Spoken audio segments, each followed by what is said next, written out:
Okay mga Lods, welcome back to another content. Now, pag-usapan po natin tong post ni Maki Chismis. Nagpapasalamat ako kay Maki Chismis kasi ang kagustuhan ko dito kasi sa mga ganitong post na to, consolidated na sila.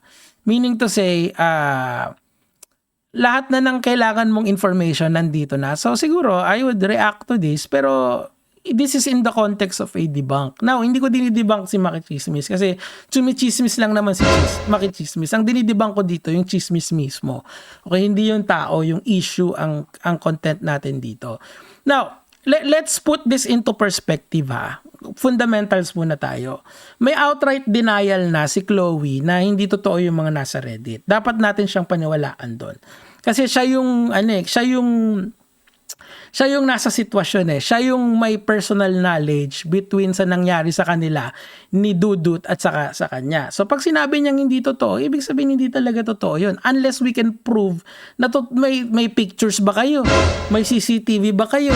Meron bang nakakita sa kanila na eyewitness na ginawa talaga nila yung mga kahindik-hindik na karumal-dumal na mga kahayupan doon sa sinabi ng Reddit? Di ba wala?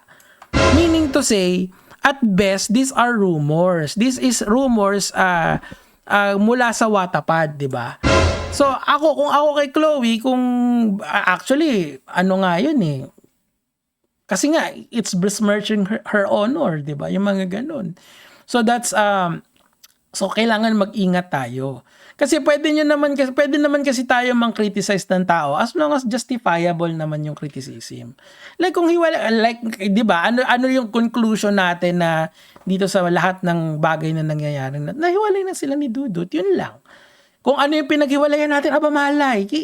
Ang point dito kasi, hindi natin alam for sure kung ano yung nangyari sa kanilang dalawa. So let's just stick with the facts that we know publicly. Ganun lang.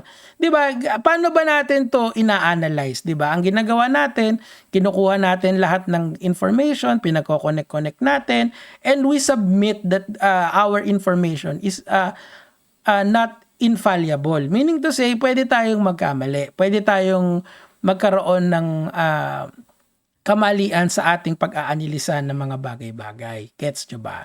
So, meaning to say, hindi porke hindi porke may nabasa tayo sa Reddit, hindi pwede babasa sinabi nito, totoo na yon. Kasi nangyayari yan I mean, wag ilabas natin tong storya na to outside of Dudut and Chloe and etong pinagbibintangan yung si Guy Tattoo na to.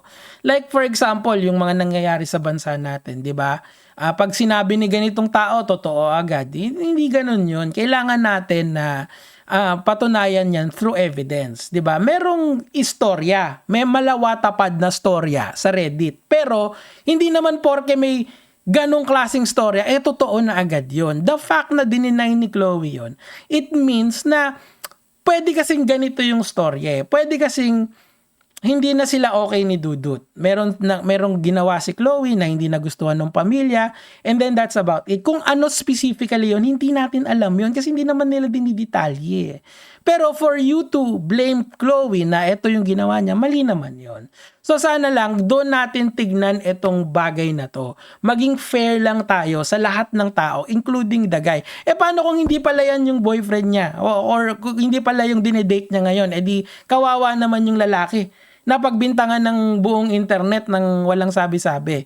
Ang problema din kasi, yung lalaki din kasi hindi nagsasalita. And tinignan ko yung Facebook niya, naka-lock profile din siya. Kumbaga hindi naman kasi siya public figure nadadamay lang siya because of the Reddit post. Ngayon, I'm trying to tell you na wag natin siyang idamay dito. Kasi hindi naman siya, ang kasalanan niya lang talaga, kung matatawag mong kasalanan yun minsan nag-guest siya sa Team Payaman. That's all. Nakalaro niya. Pero hindi natin alam kung totoo talaga yun, mga Lods ko.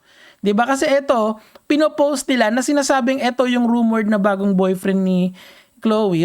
That's just rumors. Hindi natin sure. Paano kung hindi pala siya? Paano kung ibang tao pala? Paano kung iba pala yung storya? Bibigyan natin ng chance. Wag nating i-vilify yung tao just because may nabasa tayong mali dun sa tao. And alam nyo kung bakit ako, kasi nangyayari din sa akin yan as someone na nasa internet. The people write things about me na kilala ko yung sarili ko, hindi naman totoo yan. Pero wala kung na mindset na ng mga tao na eto yun na yun, di ba? Eto, tingnan natin. Eto, kita mo, couple outfit sila. Tinanong ni Thor sila Danya, hindi naman ganun yan.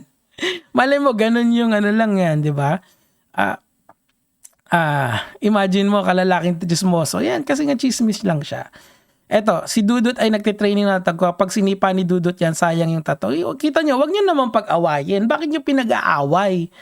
Hindi naman nga natin sure kung siya talaga yung may yung jowa. At saka kung may jowang iba si Chloe na yon at hindi naman sila mag-asawa ni Dudut, technically walang obligasyon si Chloe kay Dudut. Ganon talaga.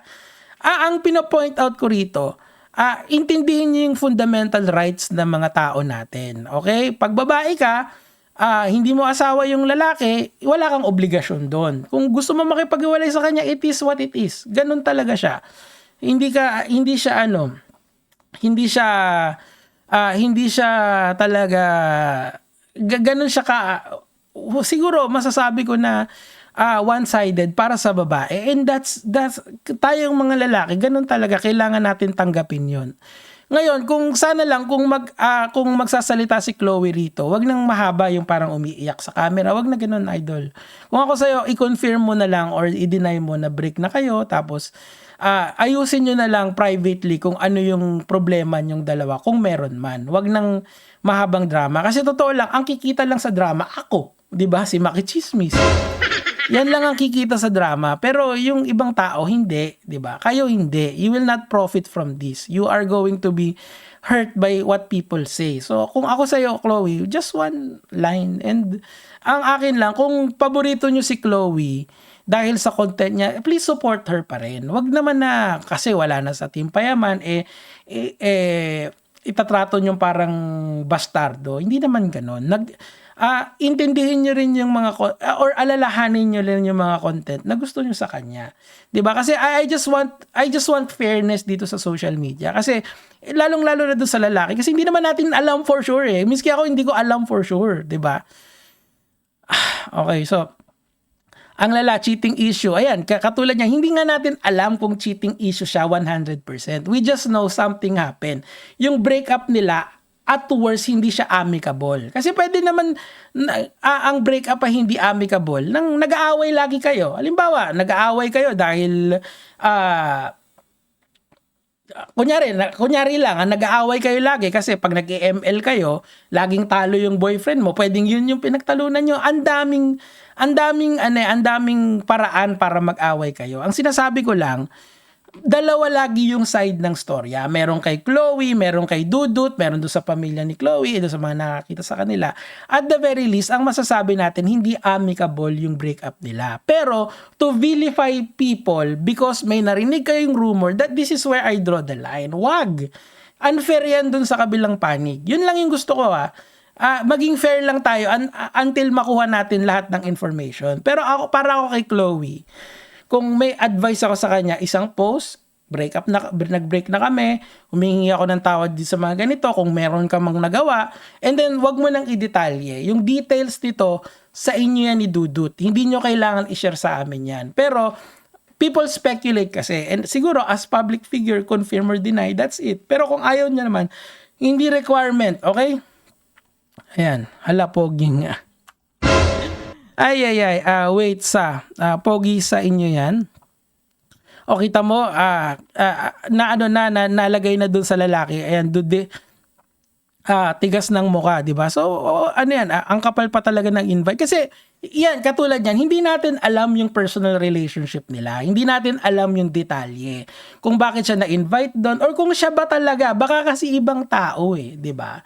Paano pala kung ibang tao yung naging boyfriend ni Chloe after kay Dudut, or hindi pa talaga sila hiwalay, nagkaaway lang ng malupitan. So, hindi natin sure Pero ang sinasabi ko lang dito, let them fix their problems privately.